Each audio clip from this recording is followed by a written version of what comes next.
नाज़रीन ऐं नाज़रीन ड्रामा सीरियल दुलाब जी अचण वारी एपिसोड जी अपडेट तव्हां सां शेयर कंदा हलूं।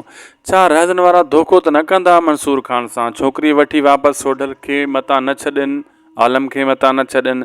छा एतिरी संग रखनि था जो मंसूर खान सां धोखो करनि ऐं पंहिंजी जेको आहे नंग वठी करे धोखो करनि? छा ईअं थी सघे थो? अॼु ॿुधाईंदासीं दोस्तो तव्हांखे इहा वॾी अपडेट। असांजे चैनल खे सब्सक्राइब, लाइक, शेयर ज़रूरु कंदा।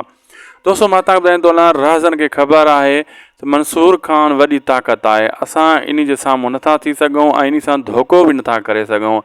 जे असां धोखो कयोसीं त असांजा जेका हॾ आहिनि इहे बि कोन लभंदा, छो त मंसूर खान जा हज़ार शहदाई आहिनि। हू मुराद सां धोखो करे सघनि था, सोडल सां धोखो करे सघनि था, लेकिन मंसूर खान सां धोखो नथा करे सघनि।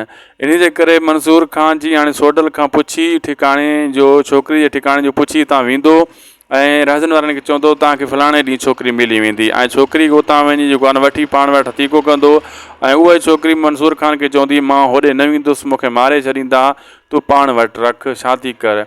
मंसूर खान चवंदो इहो ग़लति अमल आहे, मां तोखे पहिरियों उते पुॼाईंदुसि, पोइ उन्हनि खां तुंहिंजो रिश्तो वठंदुसि ऐं जेको आहे उन्हनि खे ज़रूरत ई न आहे जो तोखे मारनि, मां उन खां पक वठी पोइ जेको आहे ॾींदुसि। पोइ अहिड़े हिसाब सां रहज़न सां डीलिंग कंदो।